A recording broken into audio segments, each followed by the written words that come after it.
G'day everyone.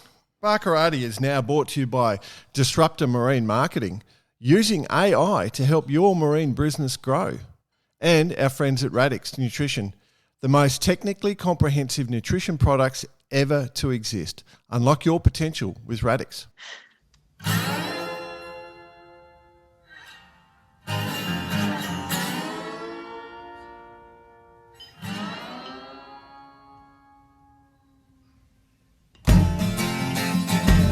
G'day listeners, welcome to Barkarati, the Sailing Podcast. My name's Jordan Spencer and it's that time of the week where we get to hang out with some really cool sailors, but of course I have to share the mic with my idiot mates. So first off, let's welcome Mr. Brett Perry. Greetings, Exalted One. How are you, bro? I'm back. I'm back. Back from Hawaii. Hawaii. Yeah. What a place. I mean, I've never been there before. Have you not? No, I got to say, I didn't get time to do too much touring. I didn't have my little Australian flag and my little, groupies hanging around with my, family going up and having a look at places. But I did get into the lifestyle. Yeah, it's a good place. I like Hawaii. I got yeah. One of my best mates lives there, of course, and so I do dash across occasionally. Yeah. Good on you. Well, you had an adventure. We'll come back to your adventure. Back to the adventures. But I guess. Stuff. Yeah, look, it was a lot of adventure, a lot of stories, but I guess so. I did want to start this week on a little bit of a sad note. Gordon Kotelby, the passing of. I got to say, he forged quite a legend status. If we had our own little Barkarati Hall of Fame, I'm going to put him in there. He loved the show, by the way, and always said that we were on a gold mine. I haven't quite found that gold mine yet, but he always said, "Oh, you could bloody make millions with this," and I said, "Yeah, we could. Yeah, what a great idea." But Gordon, of course, passed this week, and a very respected and loved person from Middle Harbour Yacht Club, the owner, of course, of the Zen program, the Zen TP52, who put on the bravest face at last year's Admiral's Cup after some difficulties getting there, and it was kind of Gordon's way. He just never said stop. He never said give up. He said, as one of his sayings was, as long as it's fast, he didn't care, and that's how he lived. And he loved his Zen TP52 so much that it was going to be just a little bit of a kick to his sailing career, but it ended up being a lifetime devotion for the last sort of 5 years. So I actually had the pleasure of going over and putting the boat on the ship when, of course, it was still Zorka, wasn't it? Team Zorka back then, JJ Meal boat, and put the boat on the ship and got it over to Australia, and was not a big part of the program, but definitely did a couple of regattas, and Shane Guarneri obviously was his mainstay support. Condolences, obviously, to the family, and the sailing people in general had a lot to do with him. So he'll be sorely missed, but he will be remembered because, the Zen program lives on. Well, the other thing Gordon did is he's one of the founding members of that group of benefactors that set up Australian sailing so well. And so, he's a foundational part for all the joy so many Australian talented sailors have got. Because him and a couple of his business mates went and did what they did to help Australian sailing. And so, it's a big hole for Australian sailing as well. And I think anyone out sailing in our little country would be benefiting in some way from what Gordon's done for the sport. So, sad loss. Moving on, as we have to, of course, we're 30 days out from the start of the Ocean Race Atlantic as we record this, 30 days exactly. I've been fired up about this one because, there's going to be nothing cooler than watching a bunch of Amoccas race across from New York to Lorient. Especially the footage we're seeing. I mean, we're seeing, the new boats. Obviously, we had, some coverage a couple of weeks ago, and we're just into it, and the footage that's coming out is just phenomenal. Yeah, and of course, as that part of that course takes you over what is fast water, obviously, because you've got the current just sweeping you along. So there's a potential for 24-hour race record. So this is going to be fun to watch, and we've got we've had a couple of chats. We're sort of building up to this, but we did have a follow-up where we had to go back to a guest that when we spoke to this guest, there was just so much left on the table. We didn't get to it all. And well, that's because we had so much fun and we just kept getting sidetracked. We promise not to have fun this time, okay? That's the story. No fun, no laughter. This is serious. We've got our run sheet. The questions are done, and we've also got our strict guidelines. Okay. But this guest, we did say we got to get you back on for a second go. The guest is now competing in the Ocean Race Atlantic, has been doing some amazing things after changing the world of sailing in many ways for so many spectators, brought a heap of people to watching our sport. So it's a very happy day to be able to say we're going for part 2 with our friend Cole Brauer. How are you, Cole? Hi, thanks for having me. How's that for a plug, hey? Whoa, guys, that was good. You can sort of, I don't want to be harp on about it, but you can tell how scripted we are. So, it's just making sure that you're going to stick to the script this time, because you did go AWOL. You did go AWOL with us last time. And, we just, because we follow the leader a little bit, you took us down the wrong path. So this time we want it to be straight down the line and 100% as we say. I wish that we were like in a studio together, because it would be hours long. We would have drinks, we'd have cocktails, we'd be ordering food. Yep. Like I said, I'm straight from Kanoa Yacht Club in Hawaii, and it's all Mai Tai there. So I just would get back on that. Get back on that bandwagon. That's pretty much my hometown, so I get that. Oh my God, what a beautiful yacht club. Anyway, that's later on. Just Cole, your idea is genius, right? Like if we all got in a room, it would be unreal. It would be a Netflix special, wouldn't it? Like absolutely. That's where we make the millions right there. That's it. I'm onto it, Gordon. You're talking to me from the heavens, so let's do that. Let's do a Cole Brauer bar karate special live from a studio somewhere. Netflix special. We'll sell it as a comedy show. Cool. It'll get to number 1 in Kenya. It will. Which is genuine, Cole. We actually rate quite well. We're one of their favourite comedy shows in Kenya. This is genuinely true. We have no idea why. I love that you have that statistic too. Yeah. We don't know. Well, we're proud of it. We enjoy their runners. We enjoy their sporting athletes. So, hey, let's get into the serious stuff. Let's get into it. So first off, congratulations, Team Malizia. That is a pretty cool thing. You're going to be doing the global, the Ocean Race Atlantic, which is very cool, on a brand new Omoka 60. You've been in France. You're doing the hard yards as you always do. This is unbelievable. And we're sitting here like, we're kind of, fanboying a bit here at the moment, because that's so cool. I love that. You guys can fanboy. That's sick. I was only saying to myself, because that's who I generally talk to quite a lot, about how hard racing is and how much respect I have now after doing what I've just done for yourself. I mean, you are a standout, and I think this is just another step in an amazing career. I mean, come on, when's it going to end? I mean, I'm only 32, and we talked last time when I was 30. Mm-hmm. Yeah, I was 30. I wasn't even 31 yet when we last talked. So you're seeing the beginning. I mean, things are starting to hurt for sure, but now I'm just having to work a lot smarter. Like, okay, I'm just not going to lift that giant sail. We're going to hoist that one. Like, we're not going to try to do the things that I used to think that I could do. Smart. Actually, it's we did the first part 1 for everyone is episode 300. This is episode 369. So 69 episodes ago is when we spoke to you. So just over a year. Yeah. Yeah. Yeah, it's crazy. Oh my God! And look how we've changed. Look, the new boat, the Malizia. Yeah. Like, can you and the program? How did the gig come about?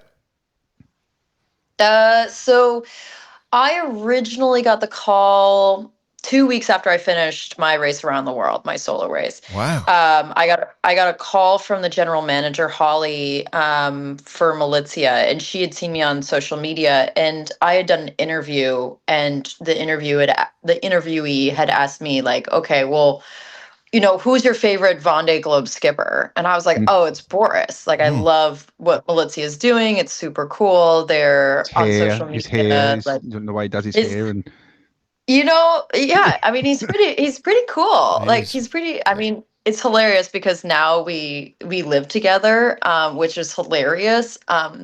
And so now we spend all this time. Like, he's on a solo qualifier right now, and I've got Lily, his dog, who's like this tiny little dog. I can see her in the background there. Lily. Yeah, Lily. Hello. No, come on. No, not interested. Can't be bothered. She's like, fuck you guys. Yeah, whatever. she's like, you woke us up at 7. No, but it's so I got a call. That was 2024, and then I went for a tryout May of 2024. And in New York City, when they came out for the New York Vendée event. And then we just kind of stayed in contact. And I had told them, hey, I'm mentally not ready to be on a boat that's this intense. Like, I really need time, and I really want to see what the team is like. And so I didn't really join the team officially until 2025. And they were super good with me. They were like, yeah, like, we were super interested in you. And we want you to come on board, and, we want you to do whatever you want. Like, where do you want to be? One of the racers? Do you want to be one of the shore crew? Do you want to be like in the media? Like, where do you want to lie here? And I was like, well, I kind of like all of those things. So I can really do any of those. So right now I'm one of the racers, but I also still, show up with the shore crew and stuff, and get to do regular, splices. Like, I'm a splicey girl. So, so I say that I'm You're like a splice girl. I'm a splicey girl. Is that a new band? Is it? The new band. Splice I'm the girl. splice. What's your sort of genre in the splice girl? There's sporty splice. There's sort of gnarly splice. There's angry splice. I'm posh. I'm posh for Posh splice. Sure. Oh my God. Oh my God, the Splice Girls. When's the new album come out? Yeah, no, come on. She comes out in September. But yeah. Sorry. Back onto the script. So I say that I'm like the assistant to the assistant regional splice guy on the team. I'm the one that like does all the little nitty gritty, the things that you have to do with nails. Yep. The pot cots and the things. Yeah, I make soft shackles, but not covered. Soft shackler. But like not covered, not dyed, not fancy. You wouldn't lift the boat with my soft shackles, but like, they're beautiful in their own way. Just make them bigger. Then you can lift the boat. No, I always tell the guys, these are not for lifting the boat. These are for like hanging your gear. Like these are for like little mouse lines and things like that you need. Like, I have nice nails. Are they in like red and yellow and green and nice colors, or just grey? Yeah, no. I do a gray. We do black. I have a green. Yeah, I'm hearing you. Like, if you need a soft shackle in less than 5 minutes, I'm the girl you ask. And it doesn't need to be this big. Yes, that's like, if it needs to be more over like it. It's exactly who I am. That's how I roll. It's always good to have your token like splice girl around that just can like knit and I can sew by hand, but don't put me with a machine. That's my best friend Serena, who's a sailmaker. That's we send things to her. Yeah. It's interesting because like that's one of the good things about sailing. There's so much involved that you can find the things that you love. Like when you are doing a task. You're absolutely enjoying yourself because you're doing that. I'm with the soft shackles for me. That diamond knot is actually, I always get it. I do quite ugly diamond knots. So It's all about how you hold the fingers when you rotate the knot around your fingers. It's exactly. It's how you do the fingers. Yeah. Honestly, that's 100%. Well, if you fuck up the fingers in the beginning, it's all over. Yep. It's over. You got to know, and you got to know when to tip it as well, where it ends. Guys, save it for the Netflix special. That one we're going to have to do that. Oh yeah, sorry. We got into Splice Girl world. I'm just looking for a bit of rope. I was just going to do No. Save it for the Netflix special, BP. No one can see what you're doing, but. Let's get back to Malizia. Okay, so I joined as a racer, a real racer, not just Splice Girl. So I joined the team, and they sent me the schedule, and they were like, okay, so what do you want to do? And I said, well, I want to race as much as possible. And they pretty much told me, okay, well, we're selling Malizia 3. Do you want to buy Malizia 3? And I got on Malizia 3. We're now on Malizia 4. I got on Malizia 3 and I couldn't see outside the windows. No.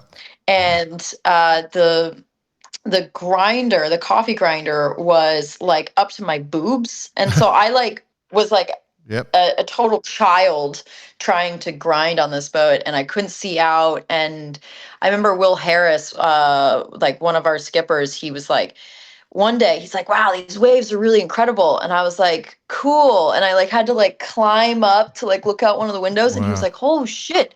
And we had been sailing together for 6 months. And at this point he didn't realize that I couldn't see out of the windows for 6 months. Wow. And I was doing pit. Yeah. And the pit is this insane. Concave. It's just like a little area. It's this entirely different world. It's an insane pit. I mean, I'm used to doing pit on a lot of boats, but this is it's seriously we call it the cathedral, because the way that it all of the ropes come down, it's one of the most dangerous places on the entire boat, especially if one of the constrictors isn't holding or something. It will just pop, and this has tons of load on these things, and so people can get really hurt. But I like being in control of that area.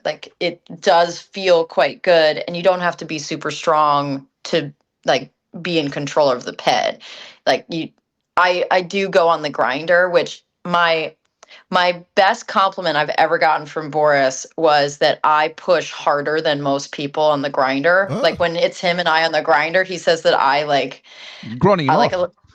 Like a little rabid animal who's willing to I'm we are getting this sail up. I will die for this sail. So, I love it.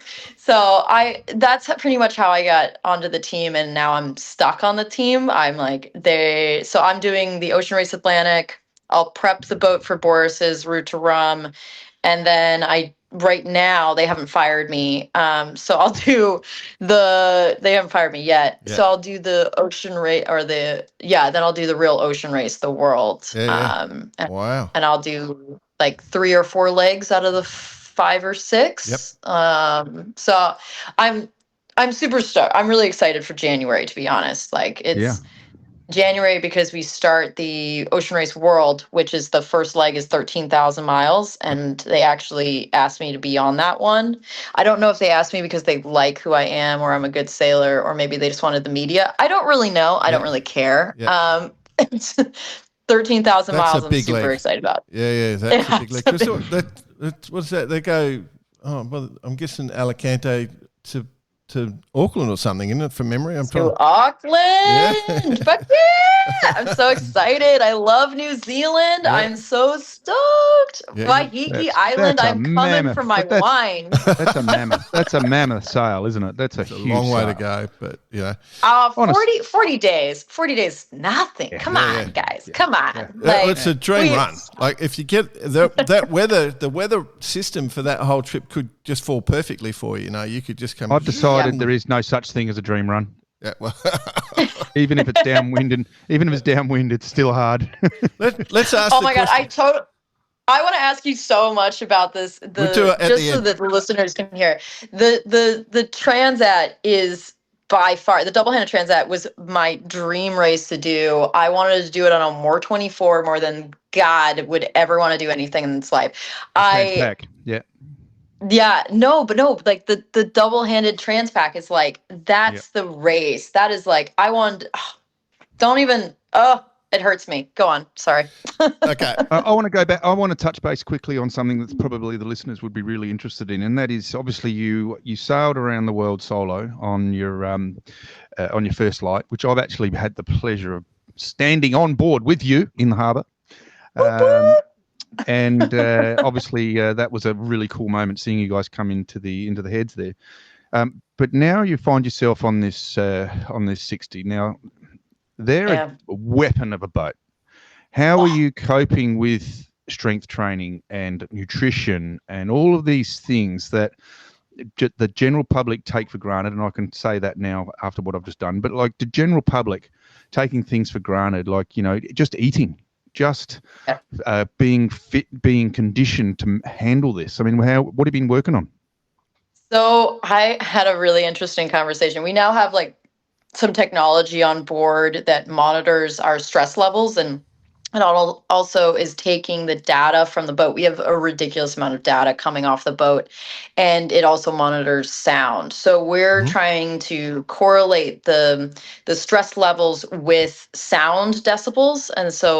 And we've been able to do it on Malizia 3, and we're trying it on Malizia 4 also, is like, we have almost like sustained 70 to 90 decibels all the time inside the boat in this carbon shell. It's insane. 90 decibels is like having a vacuum cleaner plus something else on all the time. Wow.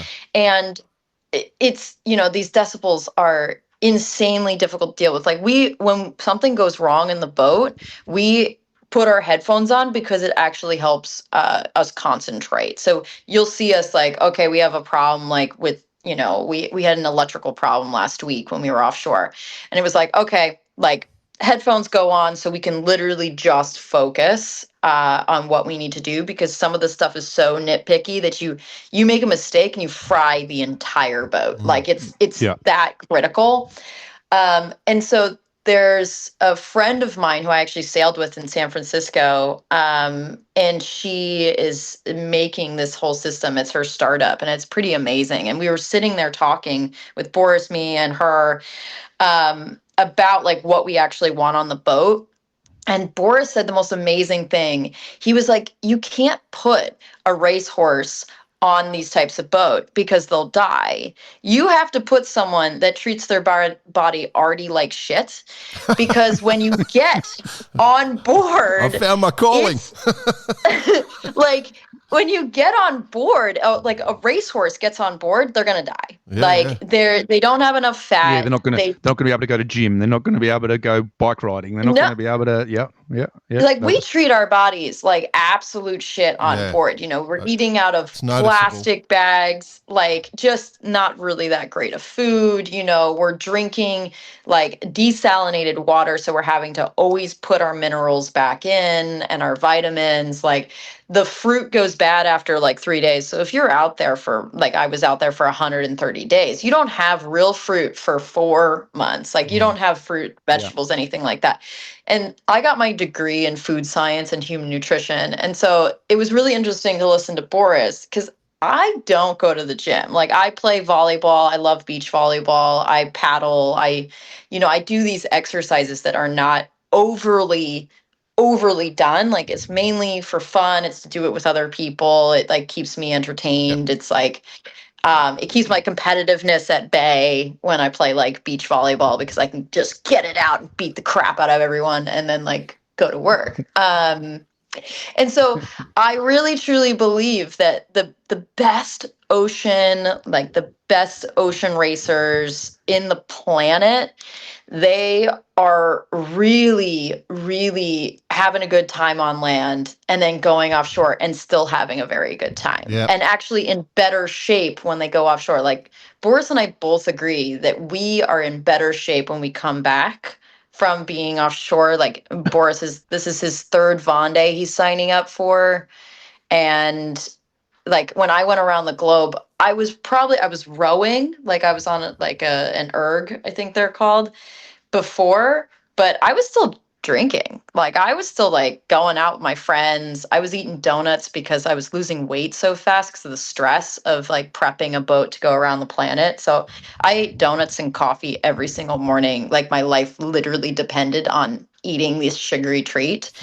So I mean, it's a hypothesis, but it would be really interesting because Will Harris is like the top of his game. He's in super shape. He's got like zero body fat. And Boris and I are definitely like, we definitely have some body fat. We definitely enjoy our time. We eat whatever we want to eat. I eat a baguette in France every single day. And I love that. And so I think you can do it in two different ways, but we have definitely seen the best racers are the racers that like enjoy their life on land and then go offshore and also enjoy their life offshore.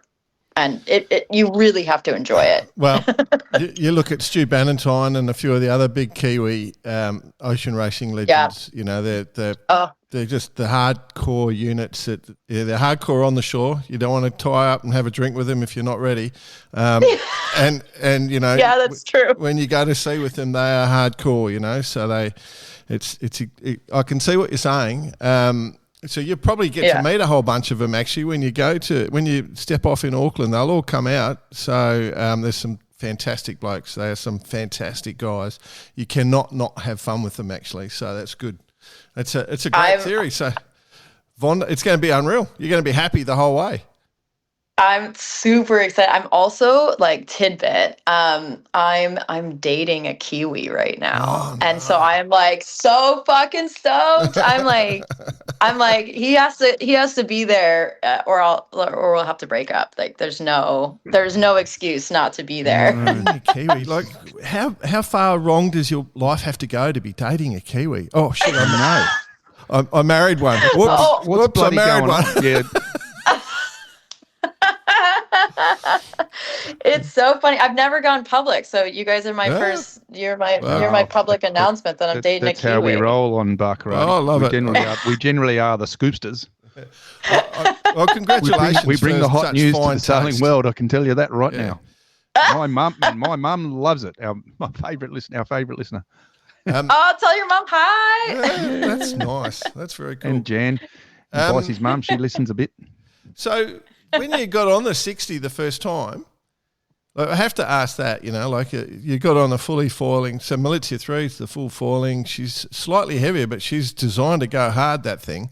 And you couldn't see anything. Like, what's the sensation? Like, you're just looking into a dark cave because you're at that height where you can't see anything. Is it like, is that what it's like? Like, how do you do the pit when you can't see the sails? Oh my God. Trying to convince the boys to wear headsets because I can't see them when they go past the mast. And so it was always kind of a battle about being like, wait, here's your headset. Like before they start running to the bow and being like, I literally won't be able to see you at all. And I could kill you very easily just by, like unfurling or something something can always go wrong. With the new boat with Malizia 3, Boris had taken everything that he had learned from Malizia 2, Malizia 3, and now Malizia 4 is like, she is amazing. Yeah. Like I can see out of the boat super well. Our designer, Antoine Quash, is like super gentle soul, like really designs boats in a way that makes sense. Like, and I absolutely love working with him. He comes out for a lot of our offshore, like just our trainings, and he tells us things that we would have never known. And he's not a pro sailor, he's a designer, and he just drives the boat super well. He's like, okay, let's trim a little bit here. And so working with the designer for Malizia 4 has been just fabulous. And the boat now she's an upwind boat. So we've totally switched sides. So Malizia 3 was, you could put her in 40 knots downwind and we would be killing it. Malizia 4 is I would say that we're struggling a little bit on the downwind because she's an upwind boat. Like her strength is crazy. Last weekend, we did an overnight with Schral, who's literally like the pinnacle of upwind Amoka sailing. Like he's just 4 years of the most intense training, making the boat as precise and beautiful, taking off. I mean, Schral can foil at 52 true wind, 52, like, and doing like 23 knots. Yeah. Like it's pretty incredible. And we're like actually not that far behind him. Like we were still chasing him. But we're also out of the shed only by a month, but we didn't lose him. Well, what's the actual philosophy of that? Sorry, Cole. What's the actual philosophy there of having a boat? Are you worried that you're too far into one corner? Because ultimately, you want an all-round performer. I mean, Malizia 3 definitely was a downwind boat. We know that, but generally the race is a downwind. I mean, what are your thoughts there? I think that we have been working a lot. Will Harris has been working a lot with North to try to get our sales selection like absolutely perfect. And so we've been working a lot with North. We've been modifying the sails, changing a bunch of things. Okay, well, how can we trim it this way? Let's change it this way. Let's, add a strop here. Or we've been working with them a ton and to really help us in the downwind section. And I think that we just haven't harnessed the power that the boat has in the downwind. I think that she can be a weapon downwind. It's just honestly like getting over the hump of where we were so used to being the downwind boat that now it's kind of changing more of our mindsets and going, okay, we can't trim her the same way. Like when we first came onto the boat, we were like, oh, okay, well, let's just trim her the same way that we did with Malizia 3. And she doesn't respond the same way. But she's a much better foiling boat. Like she wants to foil the same way that a moth wants to foil. And so we need to almost let her like pick and choose what she wants versus us going, oh, it's Malizia 3, let's trim her the same. It's not the same boat. Like it's like sailing two different classes of boats. She's much lighter. She needs to have a lot more. We need to move the weight faster, like moving the weight aft. I mean, we were definitely way more bow down. We need to move the weight all the way into the back of the boat. And I mean, like every ounce of weight. No water in the forward ballast at all. Like and then trim harder. Like we need to trim much harder. And that means if we can't trim harder, we need to cut the sails so that we can trim harder. And so it's a balance here, honestly, of figuring out the downwind mode just as well as we just in the last month have figured the upwind mode. Right. Don't you have two sister ships? There was three boats built, wasn't there, out of this design? So we have TRR. You can do two boating and work out together, couldn't you? We do. So TRR, they're figuring out their sponsorship, and so that's been kind of tricky. I think we haven't done any lineups with them at all. They were the first boat to come out of the shed. We were the second, and then Bank Populaire is still being built. Yep. And so we don't really have a full lineup schedule with any of the boats that we, were sisters with, but we have been with Mapai, Ambrosio, who's really, really, really good. Like an amazing sailor. He came out of the class 40s.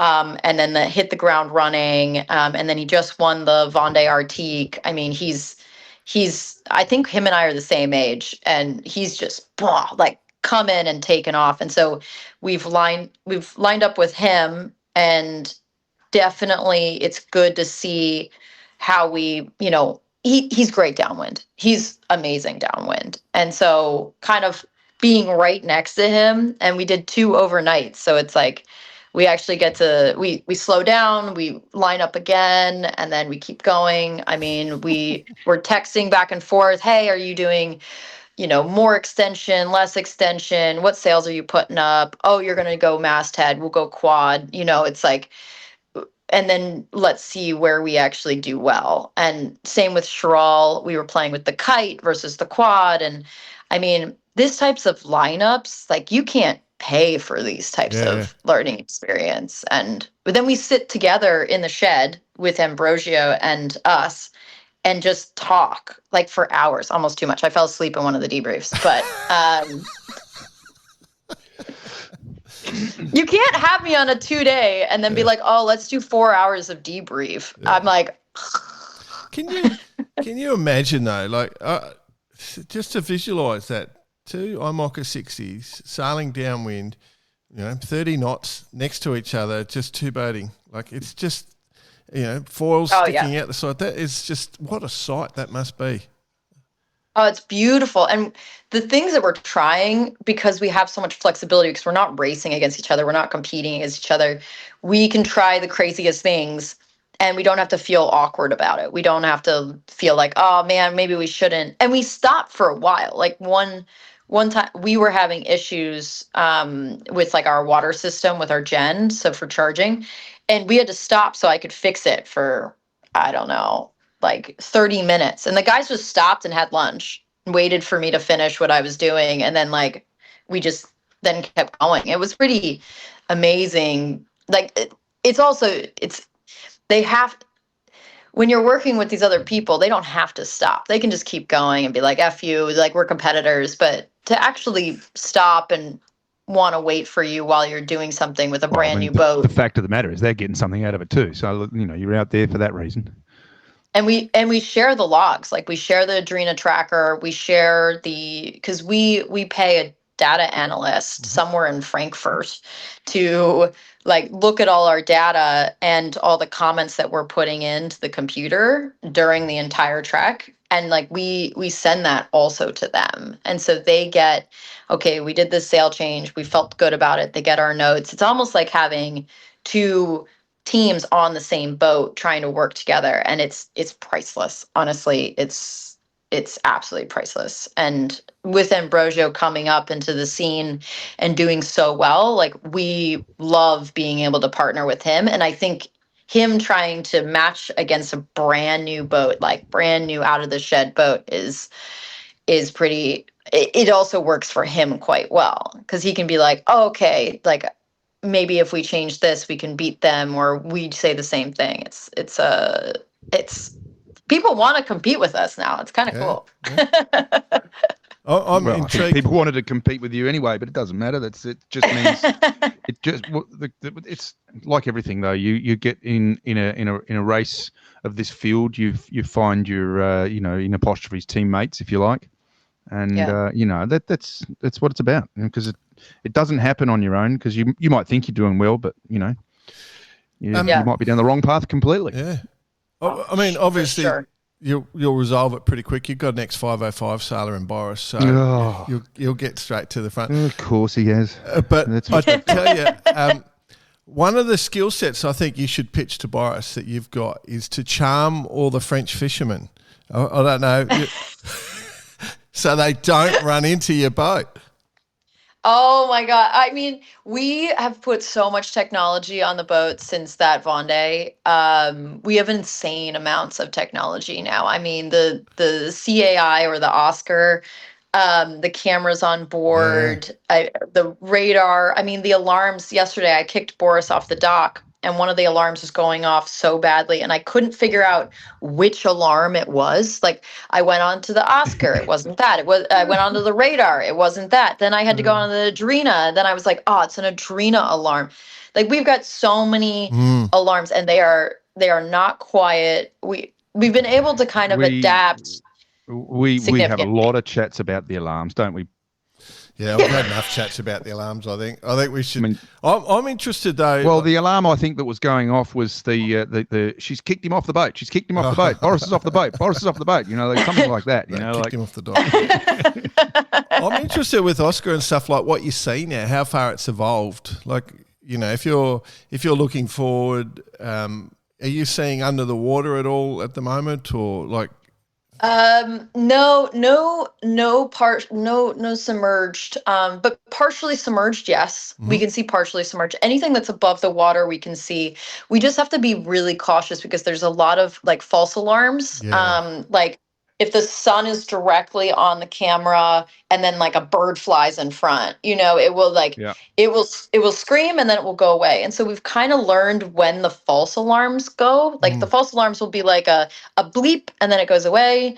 The real alarms will be like bleep, bleep, bleep, like it turns red instead of yellow. Like there's certain things we just have to we always kind of stick our heads out. And even when we're training around, we always have someone on the low side. Like no matter what, it's pretty much like in our contracts at this point. Like if someone is driving on the high side, we need to have someone on the low side and all the time, because the amount of fishing pots that are around in Lorient, the fishermen, the little tiny boats that are like putting around, like we are incredibly conscious of that. And we will be the same when we're going offshore. I'm quite good at sticking my head out the window because that's more comfort for me to be like outside. Where's the wind coming from? Let me look around. Let me see. Oh, is that a cloud? What's that cloud doing? The technology is still quite new to me. I don't trust it as much as I trust my eyes and my feel. So normally I'm the one that's like, what's that? Like, what's that? Oh my God, there's something on the radar. But like last year we were doing the ocean race Europe and we were blasting along downwind with Malizia 3. Yep. We were doing about 35 knots boat speed and just like eating cheese and, just like very French. Just very, very French. And it's probably like 2 a.m. Like it's dark as can be. And we're sitting there and we had silenced some of the alarms because there was like, it kept getting false alarms. And all of a sudden I like looked up at the radar and I was like, oh, there's a little red dot. Like, what is that? And I was like, fuck. And so I stuck my head out the window and there was a boat, like a tiny little cruising yacht that was just going across our bow, probably doing about 6 knots with no AIS, just a tiny little light. And we had to crash the boat to avoid, because at 35 knots, your crashing speed is incredible. And so I told Boris was like, what do you like the amount of time that it takes for something to register in our brains as tired sailors, barely eaten anything other than cheese.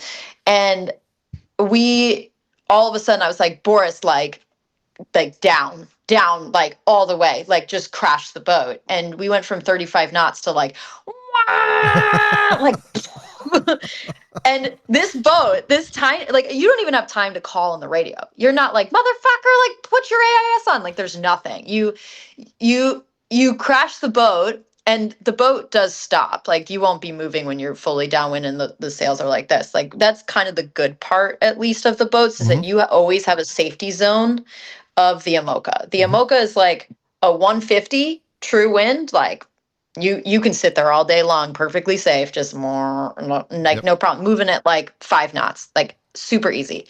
And so this boat just went right by, like as if nothing happened, didn't know that their demise was minutes away. Yeah. Like we would have killed them, easily killed them. But without the radar, like there would have been no way to even. So anyway, moral of the story is put your AIS on or we might kill you. And 2, there's a lot of boats around the world without AIS. I hate to tell you. But that's why, like, I mean, now with our speeds, our closing speeds are incredible. Like we really have turned into such nervous Nellies about it. We have changed the game on like we are so much more cautious. We avoid more often. Like we know that our speeds are higher than any boat out there. And we have a flashing light at the top of the mast that says we are a fast boat. And that we're moving like above a certain speed. Yeah, and so the safety factor, Does that come up in the test cards when you're going for your Masterclass 5 now? I was just thinking that. I was going through that trying to work out. I don't know if you know that in the Masterclass 5 or above, it's a commercial ticket, you get like these little cards and you go in and you sit down with a Masterclass 1. This is to become a ship captain. And and you've got they'll put a card out in front of you and it might be a different setup of lights and you've got to tell them what lights that are. Yeah. So I'm curious if that's a new card because I haven't seen it. The flashing light Flashing light, sailboat travelling above 35 knots. I think in the dim, dark memory, there's something there about. I remember hydrofoil powerboats and stuff like that. There's some sort of thing, but it's not on the standard cards that I can think of. So you're right. It's not on. I had never seen it until I moved to Lorient, France, and then I remember they turned it on at the top of the rig. So your white light then is now flashing really fast, and I was like, "What, Boris? Like, what is that thing?" And he goes, "Oh yeah, it's for like fast sailboats." Yeah. Wow, and so love it. You still have like all of your other lights. We've invented a new card.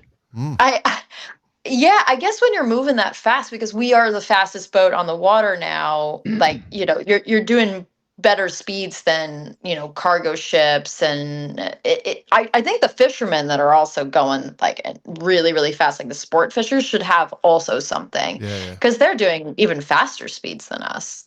Sometimes they're doing 40 knots. Have you been going flat chat out off Lorient and then an old team's come past you?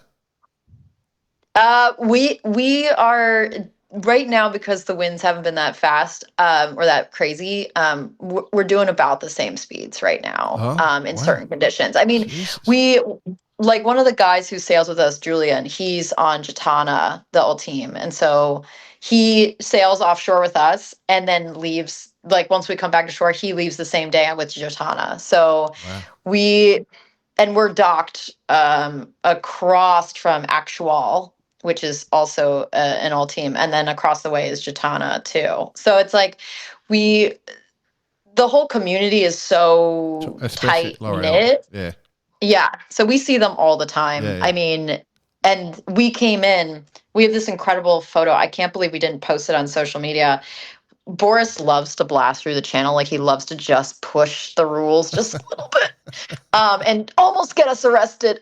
So we're doing like 29 knots through the channel. And Jatana is like motoring out and we are full foil, like ass out of the water. Like we are full foiling at this point through the channel with like these little boats, kind of putting along with the current. And we have this photo from a drone from one of the guys on board and he made it look like we were going faster than Jatana, which is so Jatana's, which we were doing 29 knots in the channel, but it's such an incredible photo. And we got video from Jatana and it does look like, wow. That's cool. Like, I mean, to do these, we are so like, these monohulls are so heavy. I mean, heavier because a lot of the things on the boat are one design. Also, like we have a tree trunk of a mast. That it is really cool to see these tanks flying along. Like it's pretty incredible. It is incredible. It's super cool. The whole experience you're having is super cool. Like, I mean, when you turn, I love the excitement. We've gone off script here. We've gone off there and we wandered off. And we're just following the lead and just chatting away. But I love it. I think it's fantastic. We're going to have another one. Well, the Netflix special, BP. Catch up. We're organised. I'm the dumb one. Come on. Like the first thing, like when you go to Lorient, like walking into those submarine bases, is the first reaction like, can you imagine a rave in one of these things? Like it would just go off sort of thing? We do. I mean, we do that. We've got a couple DJs on the team. So we definitely, we've got 2 DJs on the team. So we had like a little party rave thing a couple weeks ago for our christening. And so we did have like a big, huge party with everybody. But the first time I ever came to Lorient, I walked through and it was like a rainy April day last year. And I was like, what did I sign myself up for? Like this place is hell. Like what? It is. Leaving it's grim. Newport? It's grim and got a really strange feeling about it, hasn't it? Because of what it was doing. Because of its past, and it's they're trying to make it a little bit more gentle and family friendly. There's the local bus like comes in and drops people off. It's like the problem I've got though, Cole, is the bullet holes. The bullet holes for me You know, everywhere the bullet holes. It doesn't get any. You know, that's just not nice. It's a tricky It's not spot to decoration. be. There's nothing decorative about bullet holes.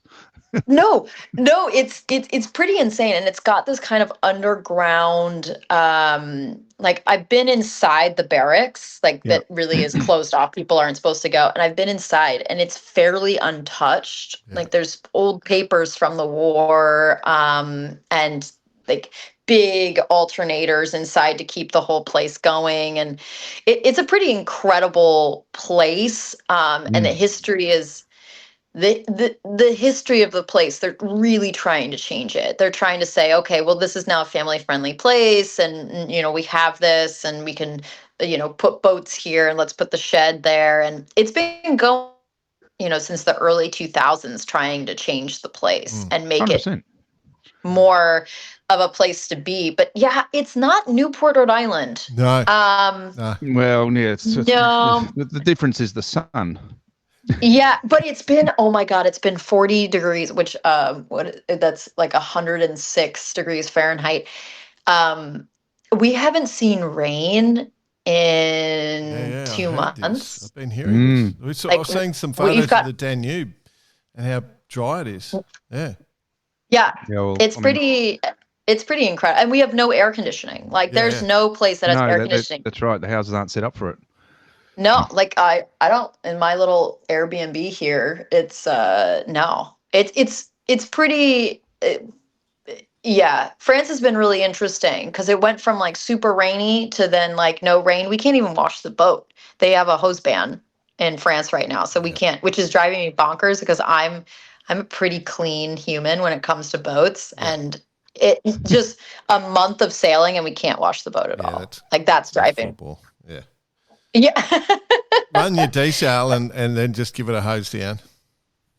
Oh my God, our tiny little Katahdin, like, that thing. Well, you've got the little hose, and you've got to put your finger over the end just to get it to sort of half work, like. Yeah, it's like, it's 1.8 gallons an hour. Just get a little bit of pressure out of this one. Wow. Yeah, like, please work. Oh my God, yeah, it's crazy. What's the coolest new thing you've seen on these boats? On the Amocos? Yeah, or anything you're doing in Leorant, you're seeing everything, so. Oh, God. I mean, honestly, everything. So I did a double-handed race. I did the Baltic 500 double-handed on like a regular 40-foot boat. And it's incredible to go back to the 40-footers and be like, wow, it's so different. Yeah. Like everything for us is on the computer. It's so if you want to flip on a switch, like the desalinator or the nav lights, it's all on the computer. Yeah. And it's very, Windows 2000. We've got two computers, and one of the computers always has Adrena on it, and then the other one is kind of like we've got the alarms, the master page with all the loads, the load sensors, and then we've got the actual motherboard, which is what turns on and off everything. And so you've got PC1, PC2. The whole system is the most incredible thing I've ever seen, and we have to make it sailor proof. That's what we call it, sailor proof. Because as sailors, we're always going to end up fucking something up. We totally we had a black boat last week, and just because someone fell asleep and accidentally hit their foot on the switch to shut the whole boat down, and then I think they turned it back on, so then they fried all the computers. So it's. I think for me, as not a technologically advanced human, figuring out how to use this Windows 2000, everything. Yeah, it's like Hal from. What was it? Bloody Space Odyssey? No, what was it? Space Odyssey or Hal? Remember that? Anyway, I've gone off on an old movie from the 70s. Don't worry. I mean, I didn't have a computer for a very long time, so this is a really new situation for me, and everything is written in code, and it's it's really cool, I have to say. But going back to the Baltic 500 on a regular boat that just had switches that go bump bump, like, I have to say, I can work so much faster when I know how to use the system, and it like comes in second nature, and like, oh, we'll just restart the system. No big deal. You know, bump, bump, like whatever. Oh, replace a fuse. It's just a regular fuse. Cool. Like we have channels, we have things, we have Empire Bus. Like there's so much other stuff on the boat. And part of me wants to be like, guys, do you think that we've over engineered all this stuff? But I know that will offend my electrician, so I really don't say it. Like, I feel like there's a way to be able to still sail well without all of this technology that's kind of like there. And if something does go wrong and we don't have the computer, we can still access it on our phone because it's just a URL, which is kind of cool. Like, even if you blow up the computers, you know, you can still go onto a URL on your phone. But yeah, for the regular person. What happens if you forget your charger? Yeah. I mean, I guess that's then something we always do. Damn it! Where's my charger? We technically could still use the Empire Bus, which is just like it's a box with channels, like a radio channel. And then there's little flashing lights, and it tells you which channel you're clicking on and clicking off, and you can reset it, and you have manual resets, this is probably way too much information for like your average, you know, like rah go sailing on weekends. Your average podcast host. which is fine. Don't get me wrong. I am so much of an old school person. Wow. I'm still the one that sticks my head out the window when I'm like, okay, is it really 30 knots outside? No, let me go outside. Did you see that footage of Justine Mitro the other day of she had her helmet on? I was there. I was there. I thought you would have been. No, of course you would have been. Well, you know, that's the type of thing we like to see. But we are designing right now, literally, like as we speak, we're designing a shield because, you know, you just can't drive in that. Like, it's really cool to see, like the old Volvo Ocean Race days where they were getting like pile drive, like driven into the wheels and things like that. Like, that's really cool. It's great for media. But like the performance side definitely drops when you're being like choked out by water. No, it's not fast. No, it's not fast. So we're designing kind of a system to like block the water or kind of deflect the water without affecting the aerodynamic side of the boat. I think we've already designed something like that, haven't we, Joe? Is it a Vespa windscreen? Very similar. We've put it in with the America's Cup boat. It was actually designed for the Cyclaws at the time, so we've got we're working on that. We're so far advanced in this show, Cole. You got no idea. Oh my God, you've already got it. We should have called you. I don't know why we didn't call you. I'll send you the. I'll get our people to speak to your people, and we'll get it all happening. I'll tell you something you haven't thought of, and I guarantee it's going to happen, is that now that you've powered everything, like everything's running off the computers, right? Yeah. The technology exists to take over your computer in the middle of the ocean as well. So it's a very simple thing to do. And so if one of your competitors is a nasty little person, they could just shut you down. They can shut the whole fleet down. It's quite interesting. They could even be monitoring you without you even realizing it. You know, you're actually so right. I don't know if they have a firewall system because I was able to access it pretty easily on my phone. Because the guys, like we have our tech guys that are, you know, on land. And if we have a problem, they can actually come over and you can see their little mouse moving like on the screen. Like they have full access to it. And so you're probably right. We should probably put a firewall on that thing, just in case. Why are we driving? Hey, hey. Yeah, like why did the autopilot just magically turn off? That's it. Like it's definitely doable. Trust me, I know. We were going south. You know what's funny is that most of the guys in the fleet like are super competitive. The guys and gals in the fleet, they're super competitive, but because most of them are solo sailors. Like, yeah, they're kind of rough and tumble, but they still also know exactly what it feels like to be like in the worst possible positions, like wrapping a kite around a forestay and having to like solo climb to get it down, or cutting a kite away when it's wrapped around your foil. Like all these guys and gals know what it feels like to be just feeling like someone's shitting on you the whole time. I don't think that they would ever think of like hacking into someone else's firewall, because they know they probably wouldn't want the karma. Like a lot of us are superstitious, like pretty superstitious. Like Boris doesn't like if I talk about death, and I talk about death because I'm not really that afraid of it. And he's like, don't, but not before the race. No, we don't.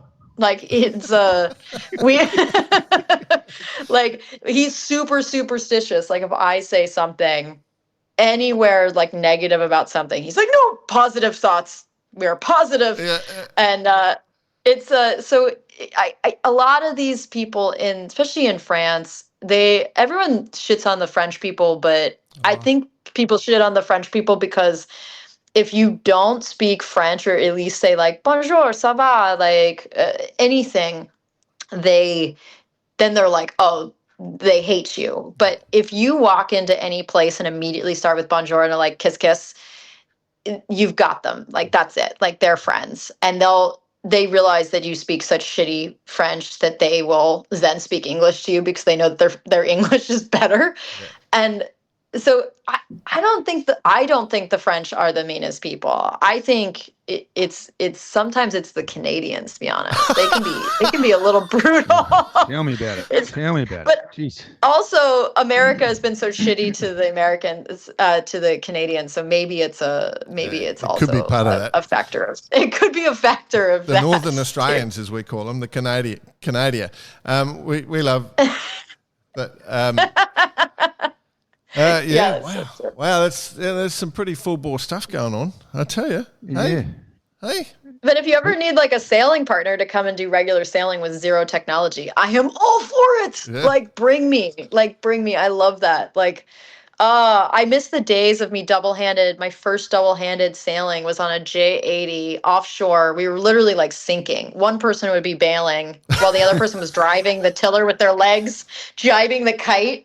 Like, I mean, I don't even know how I did that back in the day. It's probably why I have back problems now. But it was so cool. We had zero technology on board, like nothing. Like you just look up at the little wind index and be like, oh God, I'm wing on wing again. Okay, head up. Like, like it was so cool that now sailing these super technologically advanced boats, I'm learning to be an airplane pilot, like not literally, like this is literally learning how to be an airplane pilot. And I have to say, it's a lot of times I have to tell myself that I still know how to sail and that I'm still a sailor because there's so much technology on board that sometimes I feel completely stupid. I'm like, how is this difficult to figure out? Like, oh, where's this alarm coming from? Or what's this? And I'll sit and draw the actual like loads of where the boat like and the mast are connected, and like, okay, makes sense because it's physics.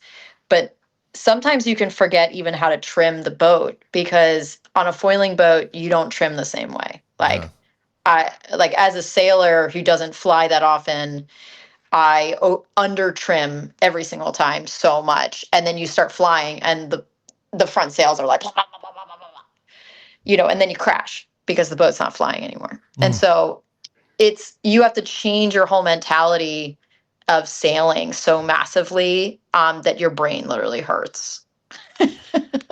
Unbelievable. Well, that's a good way to put it. So enjoy regular sailing. I promise you it's great. Hey, Cole, we've gone well over our time, having an absolute ball chatting to you as usual.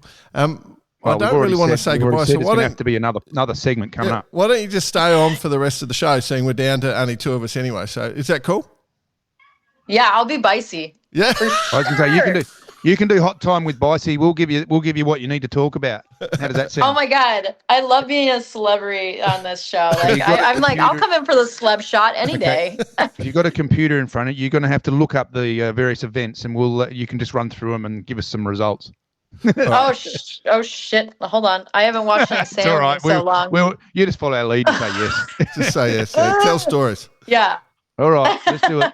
Let's roll into that. Let's roll into other news. Okay.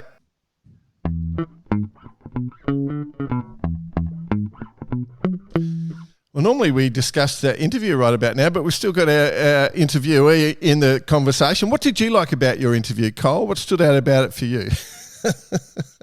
I just love that I get to be Bicey for this whole situation. He ditched us at like 7:30 this morning. So, I'm trying not to like be resentful over him, but that's all right. I'm really happy that I could be him. We're not. I like that we also talk about sailing. I do a lot of these interviews, and I have to tell you, it is never we don't talk about sailing tactics, electrics. We don't talk about anything. Like so much of it is normally about like how I can relate it to the general public. Yeah. And to actually talk to real sailors is, I gotta say, kind of refreshing. Yeah, that's it. I remember. Yeah, I won't go into that story. That's a waste of time. What we should do though. It's just boring story. No one wants to hear one of my stories. What we should do, though, is just remind people that if you are going to try and take on the life of Cole and go doing the ocean racing stuff, we do recommend you go to our friends at Radix Nutrition and check out their website, because if you want to eat healthy, or you're looking to increase protein, or you want more energy, you want weight loss, you're on the go or outdoors.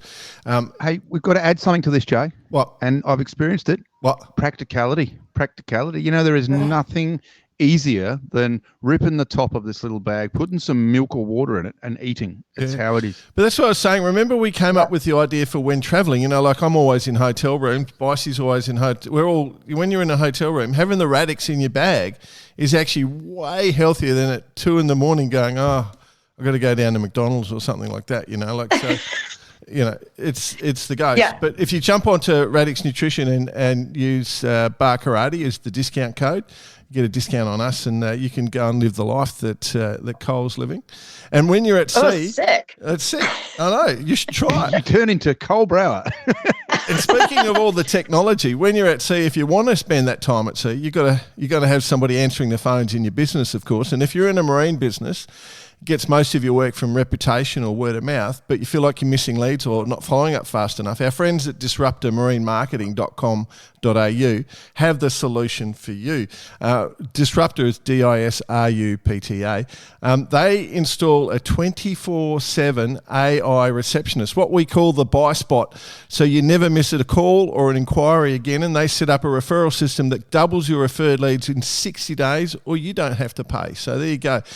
So check out our friends at disruptormarinemarketing.com.au and keep making money while you're going sailing. It's a no-brainer. Are we going to have to maybe introduce the Colebot? Yeah, the Colebot.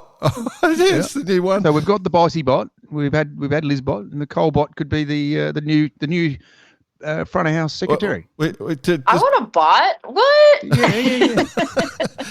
You probably have one on the boat. We'll get the buy spot to take over sailing while you're asleep.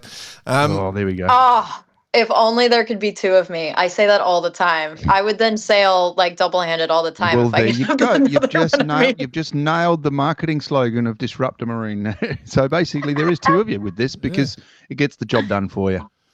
Oh, that's sick. If people want to know more about you, Cole, is there any way that people could find out more than just listening to us rabbit on?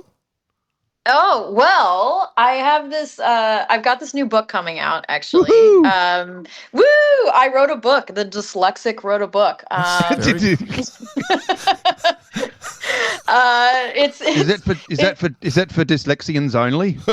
I made the font, actually. I looked up what the easiest font is to read, nice. And then I found the easiest, prettiest font that I could find that is easiest to read, because I am beyond dyslexic. And I just finished the audiobook actually last week. And so it's my voice. So you get to hear my annoying voice for 7 hours. That's like pretty good. I'm loving that. And so the book's called First Light, Sailing Solo, but Not Alone. It's about my journey around the world, and also a little bit about my childhood with little flashbacks and just kind of my path, because mainly everyone thinks that the path of becoming a pro sailor is like very linear, and it's not. There's setbacks. I say it's more like a heartbeat. Like you have like successes and failures, and then successes and failures. That's very cool. I like that. So September 15th. The book's comes out. 15th, it's out. Is that when it comes out? What's it called? First Light. First Light. I've got an idea. Why don't we actually do a show where we have, or a couple of shows where we have the audio book and we talk to the audio book, Jay, and we stop it, and we just like ask it a question and it answers, and then we stop and then have a chat to it and then pretend it's really cold. We'll call it a Netflix Coldbot episode. We're going for we're going to be going, like, all that stuff will just come into the Netflix special. It'll be an afternoon. I've already got it. Like, we'll get leather couches, we'll get all the drinks and food, and we'll sit around, and then all the listeners or the viewers, we'll just make it an afternoon where they just say, lock out, go mow the lawn early in the morning, or go for a yacht early in the morning, and then you lock out the afternoon, and we just spend 6 hours with our closest friends talking to the world. It'd be unreal. It'd be the highest rating thing on Netflix by 1,000%. Guaranteed. There's no doubt. I think the Netflix series would be honestly great. Or if we could get you guys on like ESPN. We should get you on, like, what's the women's one? The WESPN? Yeah. And then, like, that would be sick. Honestly, that'd be so cool. So smart, making it the WESPN. I love it. Yeah, because it would be so cool. And then I could get more women into sailing. Yeah. I mean, that's how we do it. And we make it fun. Yeah. More women into sailing. Well, actually, I'll pitch it. Don't worry. No, that's a good throw, because if we go into our events, the first one I want to mention, of course, is the one you're doing, which is the Ocean Race Atlantic, starting 1st of September in New York. But it's 50-50 on board on the Mockers, isn't it? For that event? Yeah, it is. It's super cool, actually, because when I first, I would say, discovered the Vulva Ocean Race, I was still in college, and I remember watching it and just being like, and I lived in Hawaii. I was a member of Kaneohe Yacht Club, and I remember being like, wow, like this is the most incredible thing I've ever seen in my whole life. And there was, I think it was required to have one woman on board. And I was like, so cool. Like, I would die to be that one woman one day. And I remember like putting my name in the sand and being like, I will do this race no matter what, like if it kills me. And I always wanted to be the 25, like the under 25 person. Mm-hmm. I was like, and then I got over 25, and then they had a rule that you had to be under 30. And I was like, oh my God, I need to be under 30. And then of course, like I got denied from every race boat that I applied to. And that's why I ended up racing solo around the world, because I was like, okay, well, fuck these guys. I'm just going to go do it alone. And now I'm doing it. Like I am doing the ocean. I'm in the ocean race world where they call me and they're like, so what do you think for the ocean race of what we should be doing better? And I'm like, you are calling me? Like, this is my dream to like even be just included in this sport. And not feel like a DEI hire. Like that's like, I am actually in this sport, and it's not because it's 50-50. And Boris has made that super clear. Like I am not there because of, my genitals. I'm there because I've like marked myself like hard into the, like, boom, I exist and I am here in this world and I'm going to do it. And loving it. So 1st of September. 1st of September, you're away. Oh, sorry. I'm not supposed to say genitals on your podcast? I think BP got embarrassed. I like. No, I didn't say vagina. At least I've still got you. I've still got you trying to grind on the coffee up to your boobs. Caught out on that one. I know. I'm too honest. Ocean races are way too honest. Sorry. Love it. Love it. We totally get it. The beauty of, and you tapped on it. The beauty of our sport is we are getting more and more women involved, and we got to talk about it like. How we are. Yeah, how we roll. Especially when you're going to sea together, like you've got to be a team. It's gnarly. Yeah, you've got to be a team. You've got to understand each other, and so so the ocean race, as we say, 1st of September, kicking out of New York into the Gulf Stream and then across to Lorient. Fastest boat wins. What do we got? Half a dozen teams, I've noticed. Yep. we've got one. What have we got? So we've got Team Malizia. We've got Francesca Klapic, powered by 11th Hour Racing. So Francesca, great friend of the show. Good lucky to her. United by Ocean, DMG Maury Sailing Team, their brand new boat. Embrace the Challenge in MSIG Europe, which is an all Kiwi team, I've noticed. I don't know. All Kiwi. All Kiwi. Is that we're giving away? I know you've got a fascination with the Kiwis at the moment. Going to give anything away there?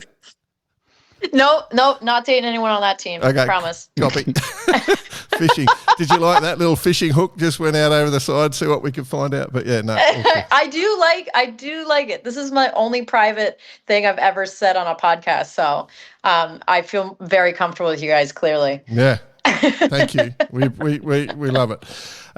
So yeah, New York to Lorient. It's going to be cool. It's the start, and then it's a build up to, as you were saying, Cole, the ocean race going around the world, which is one of the great events of the sailing world. And obviously, Bicey and I particularly, BP obviously hung around like a dirty smell, but you know we absolutely are very close friends with most of the organising team at the ocean race team there. So give them our love when you see them. Always. What else? So good luck too, by the way. International Cadet World Champs in Torboli are on this week on Lake Garda. So many champions have come out of that little class, the International Cadets. And I even noticed my good mate Pippa Kenton-Page she's an ex-cadet lass. I saw her make a little comment about that with the Worlds coming up. So good luck to all the youngsters in that one. World Champs as a kid, there's nothing better than going away as a teen to do World Champs, on the other side of the world. Can you imagine? So super cool. Absolutely. You going to contribute anything there, BP? You look very serious. No, I'm liking what you've. I'm liking the way you're rolling here, mate. Okay. Now, speaking of. Let's see how you feel about me after this one. Vycobi, Jack Lloyd Listener of the Week, right? So our friends at Vycobi give us a couple of $100 to each month to the best contribution. I've been disappointed this week, BP. Well, I have to say, mate, I've got to say that I'm okay with that. Yep. I'm okay with that. I'll tell you why I'm okay with it, because to be honest, I actually haven't done much looking myself because I have had so much on that, so I'm happy that we're where we're at, and we mutually together say we've completely failed. No, we haven't failed. Everyone failed. People, it's going to be an easy chance to win a couple of $100 worth of Vycobi gear, so jump onto it. Cool. I mean, yeah, we do love the emails, but we got a lot of regulars, and they've all.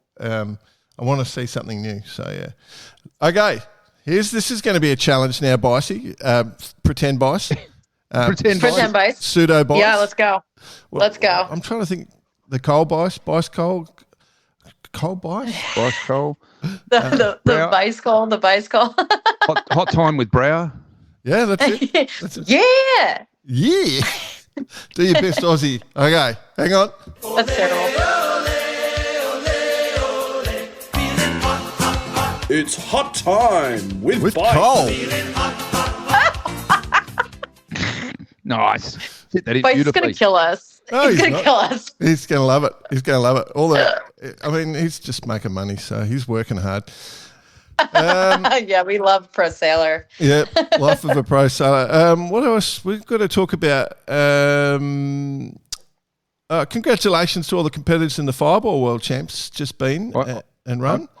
I'm actually just having a little look on this little website here, by the way, just so you can sort of to help Cole out a little bit here. Right. Yeah. Help me out. I didn't watch that one. Fireball Worlds. Oh, that's right. It's sort of started out real windy and ended up real light, but it was dominated by the Poms, which is Top 6 positions, top 7 positions. No. Wow. No. Aussies jumped up. Heather McFarlane and Chris Payne jumped up into 5th. I think they won the last 2 races. They got into 5th in the end. I must be looking at another result. Yeah. No, there's so many bloody results here. Yeah. There's so many. It was big, or don't look at old results because there was massive moves on the last day. Is all I'll say. Massive moves because wind died out, and so different boats. I like the actual result page. If you look at here, so obviously we've got George Booth, who seems to have done quite well. I'm assuming he's the winner. Is that where Georgia Booth? Georgia Booth. Georgia Booth. Yeah. And it goes through Fleet G. She's the sail number. She's English. Davenport. Crew name Oliver Davenport. They ended up fourth. Helm age group. She's an adult. Let me save you guys. DJ Edwards and Viv Townend were the winners of the Fireball Worlds, and they've made a habit of winning the Worlds. It's every 26 years they win the World Champs in the Fireball. There you go. So don't you just love sailing? Don't you just love this sport? It's just like this lifelong sport. You can come back and be like killing it. Oh, I just love that. I just love that DJ and Viv have a reunion tour every 26 years. Let's get back together. Let's get the band back They've together. been sailing together before, but they're just winning the world element. So Simon Kings, John Lowe in second, and Dave Wade and Ian Blake in third. So congratulations.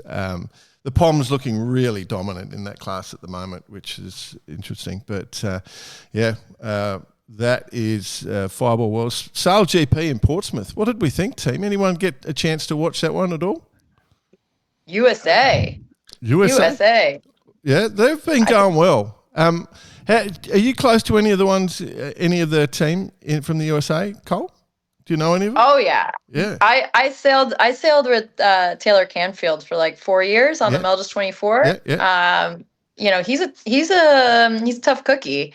Yep. I love sailing with him because he's super great on land, super great, super nice. Correct. Everything's great. We 100%. love to party together, and then we go off on the water, and in the middle of the race he'll like yell at you, and I was the only person that he would yell at, and I would turn around and be like, "Fuck you!" And that was it. We were good. Like he understood. Like you don't bite the rabid animal because I'm already rabid. So we worked actually pretty well together for a long time. I got fired off that team, and he actually had to do the firing.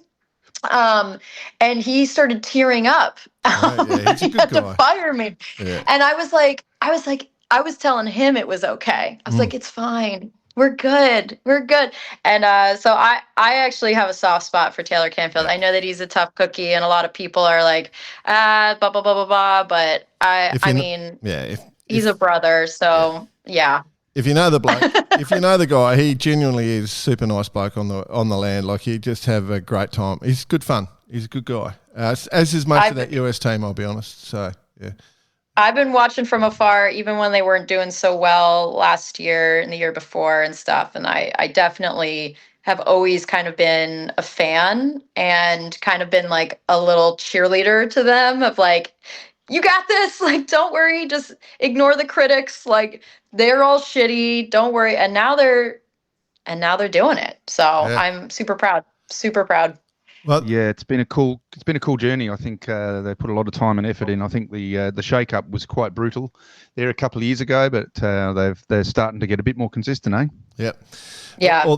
Although we do have to say there's a couple of other teams that jumped up as well. So congratulations to Spain. The Spanish on fire at the absolutely. moment. Such a talented team, and they look really comfortable. Nathan Outridge and his team on Artemis, the Swedish team, coming in second. So they've very quickly found the gears on that boat. A lot of friends on that boat. Very happy to see. North Star, the Canadian team, Josh Scott and his team they look pretty ominous during that whole event. And our favourite skipper of all, Sebastian Schneider, the Swiss team finishing fourth, and Cole's sitting there going, what's the thing about Sebastian that you guys love so much? Because you got to think. The number one pub meal in Australia is a schnitzel. And in Australian, it's a schnitter. And so Sebastian, he's our dinner driving around. He just makes us think of food all the time. That's so. I love Yeah. So Snittle. Yeah. So when you're down under, you can just say, "Can I get a schnitter, please?" If you're at the bar, and you'll get a meal. Everyone will know what you're talking about.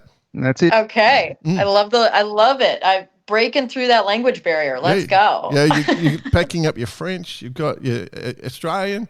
You're multilingual. Gold Coast to Mackay just finished. Just looking at it. Yeah, double-handed heaven. Geez, the guy that was hosting that start line commentary was unreal, wasn't he? Handsome bloke. Oh, he's got a really big head though, right? Yeah, giant head. Normal size human being apparently. Yeah. 5'10" dude. We were obviously 7'2" talking about head. Jordan here, Cole. Yeah, I was the commentator. Yeah. Yeah, so congratulations to all the competitors in that. We saw the old Wild Thing taking out line on. It's no surprise they've won it for the last 3 years straight. You'll like this result though, Cole. Double-handed takes out IRC overall. She's a great little boat. Yeah, we love that.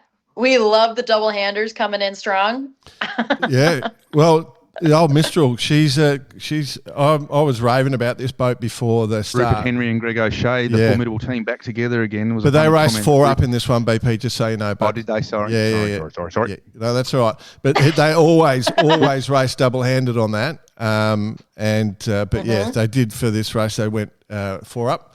IRC, Touche 42 in for second, Saltwater Wine for third. So yeah.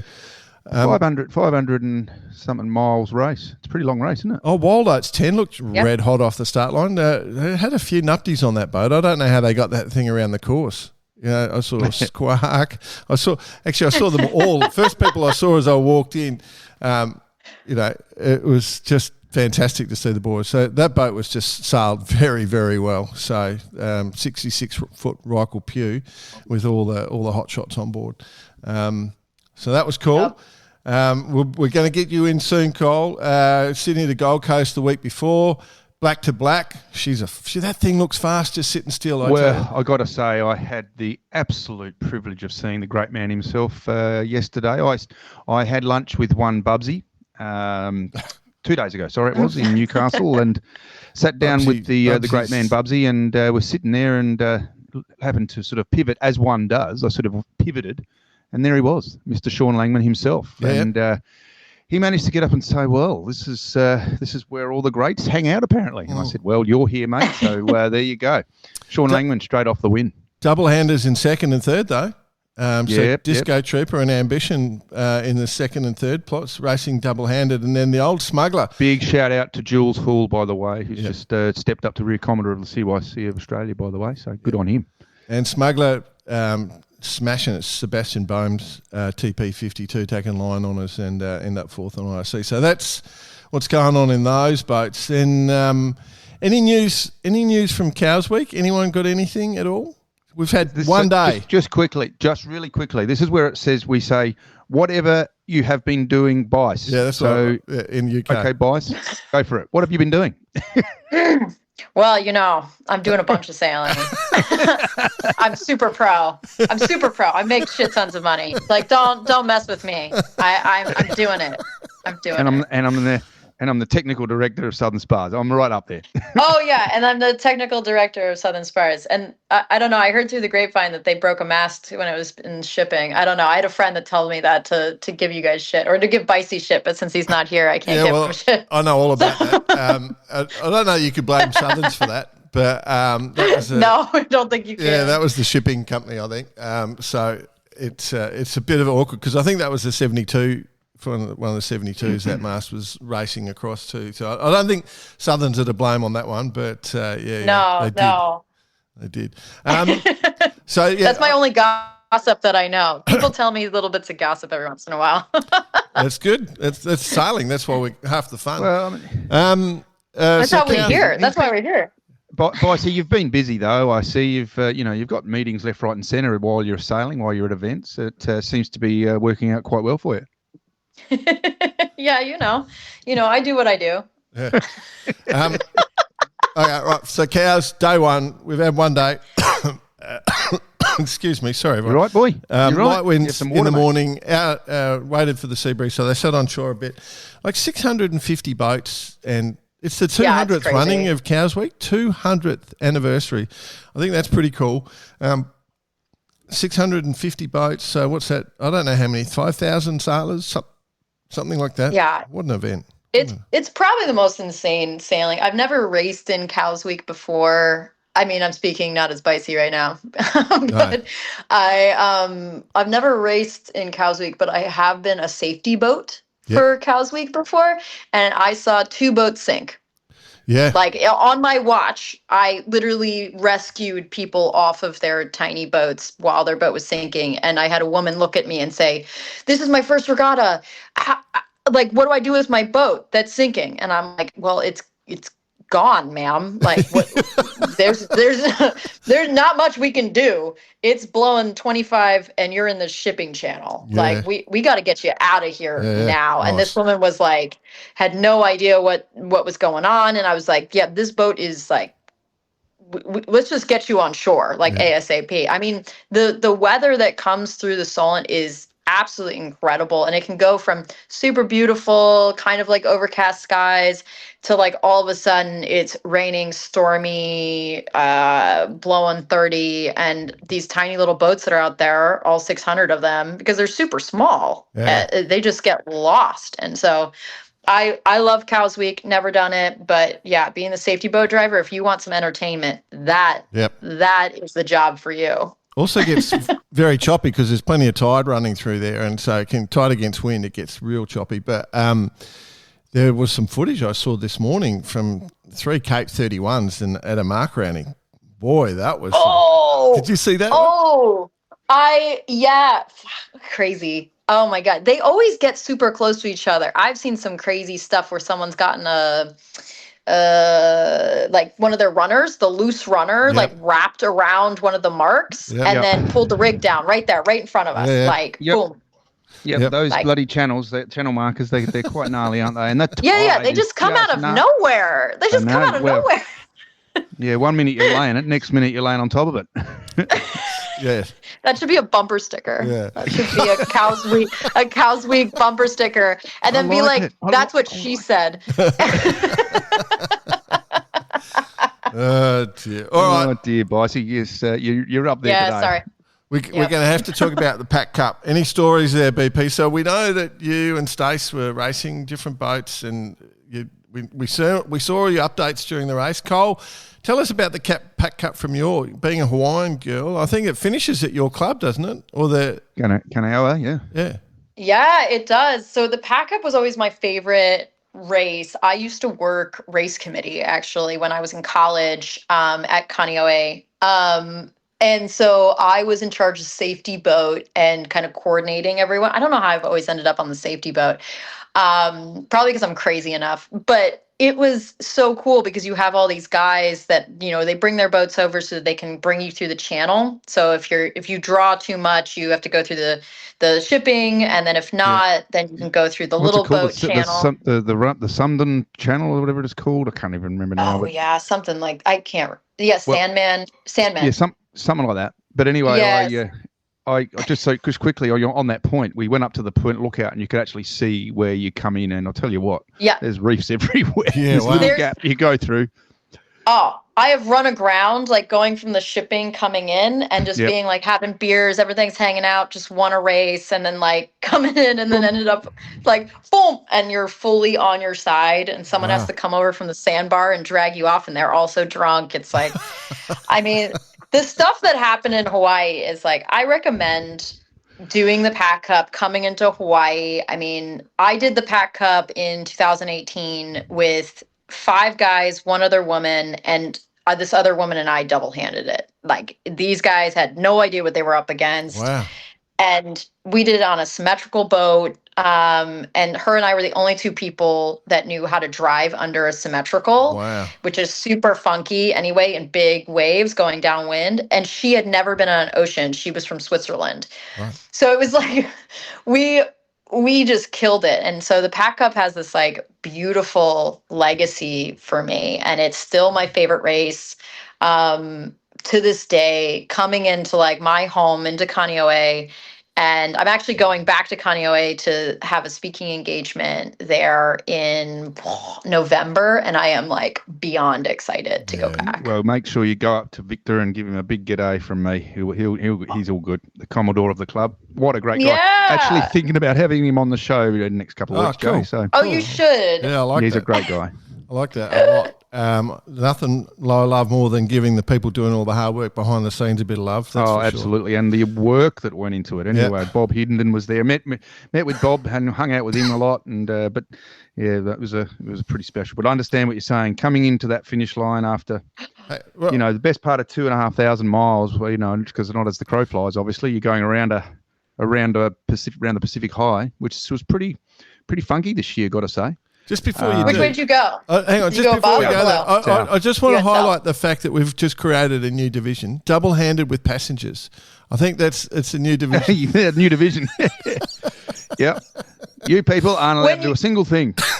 Okay, if you ask any amateur team, they know exactly what that is. They know, I've double-handed with passengers before. 100%. I've done quite a few Hobarts. I've done quite a few Hobarts double-handed with crew. Right. So you two are going on a beautiful quest. Like you're going into a really nice discussion. Let's keep it really short. Obviously, it's been a massively entertaining episode, and obviously this race is unto Cole's heart, as it's her home yacht club. And I got to say, for me, and I think we said off air, Cole, that you've got a race that kind of sits in the back of your brain that you need to redo. One that owes you something. For me, this race was an eye opener. Not only because of what it is, but the talent, Jordan, that is in that group of sailors is phenomenal. It's just unbelievable. I mean, there was 2 double-handed divisions, the PHRF and the OOR, and it was tough racing, really tough.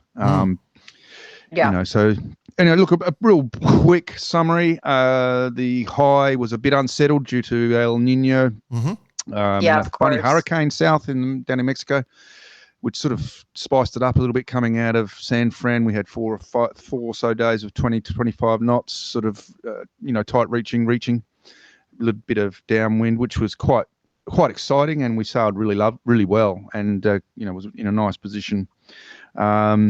And the fleet itself really took off. So this is the starters on the Tuesday. So there was a starters on Monday, starters on Tuesday, and then the big boats started on the Friday. But in general, that system was there the whole time. Fairly strong northwesterlies down the coast of San Fran. So a bit cold, got to say.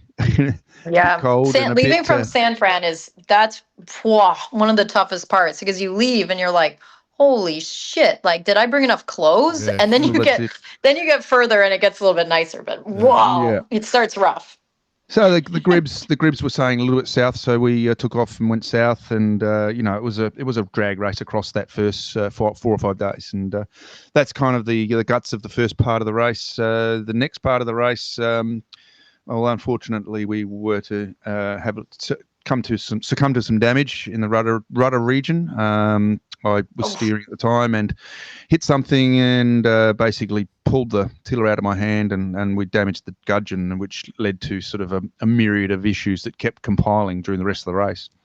So it was kind of a bit of had to get MacGyver out, the bag of MacGyver tricks. Yep. And I love that bag.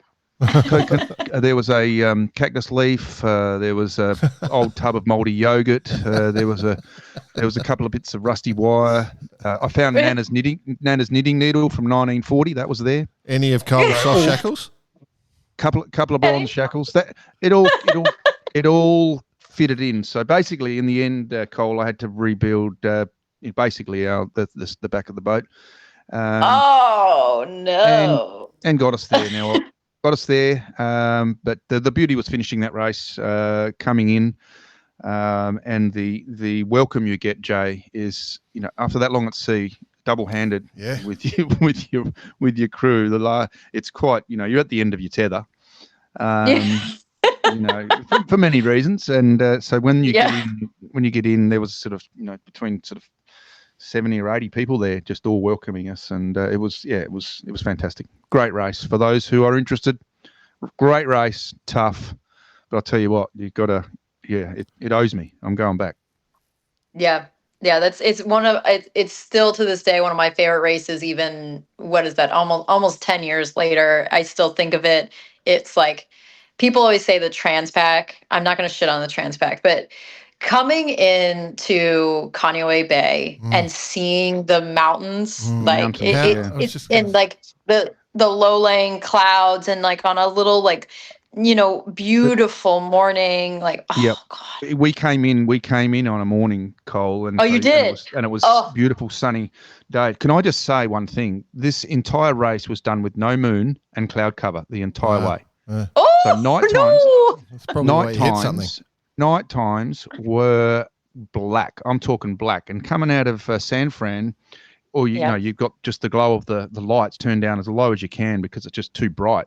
Because everything was black. So you had just whitewater spray either side of the boat, at times like double overhead, absolutely sending it. I think we topped out at 19 knots in this little thing. And that's awesome. And it's like wild, but the whole race, 2 weeks, except for the last day. And it wasn't me, it was my co-skipper who bloody got the stars. So wow. So I missed out. And he had a bit of moon too, but there was no moon. And it was, oh my God. So anyway, the point of that was coming into the last day, you could see these magnificent mountains. Oh my God. They are just stunning. And where the yacht club is, Kaneohe Bay, it is genuinely one of the most beautiful places. Like it is a really beautiful place. Like it's insane. No competition. Yeah. No competition. Southeast, sort of southeastern, east southeastern side. And you've got the backdrop of these mountains that are, just forged out of immense power, and you just feel the power of the island. And got to say that was impressive. And let's just say that the race is done, but it's not dusted. It sounds like what I'm picking up is unfinished. You two are doing it next time. Oh, I think we should. I think we should do it, and we should do it like on a really small boat. We should just do it. I've got the boat. Here's the challenge. We'll do the Netflix special, right? And then we go straight from the Netflix special and we get you two on one boat, me and Bicey on the other boat, identical boats, and we just match race each other across for 2 weeks. Oh, I'd fucking whoop you guys. Oh my God. And you know what? And you know what? This is the start of a new division where she's racing double-handed solo. Oh my God! You could take a nap. I could practice my solo. Oh my God! That in the last 2 weeks. You know exactly what we're putting on both boats. Will have a banter button, so we can just communicate immediately and instantly with each other. Oh, the just banter button. The BB, the banter button. Yeah. Just the trash talking will go on, and like talk about trash talking. I think that's about the end of it. Yeah. Hey? You just called the end of the show, have you? You've said that's it. You had enough BP. Well, I'm just looking at the time, and I've got to be down the palace. Oh, people will still listen to this, right? People are still going to listen to all 2 hours. 100%, mate. Right? Believe me, sometimes the longer the better, because that means they get to Friday instead of Wednesday. The other thing, they listen to it to and from work, and it's man. That's why we don't do video because afternoon. We don't do video because it's just people listen to it while driving and crossing countries and all sorts. Like it. Yeah, you don't need to get distracted by our faces. Flying over Kenya. Flying over Kenya. I love it. This is always so fun with you guys. I'll come back for another show. I feel like this is like now 4 hours total that I've spent with you guys.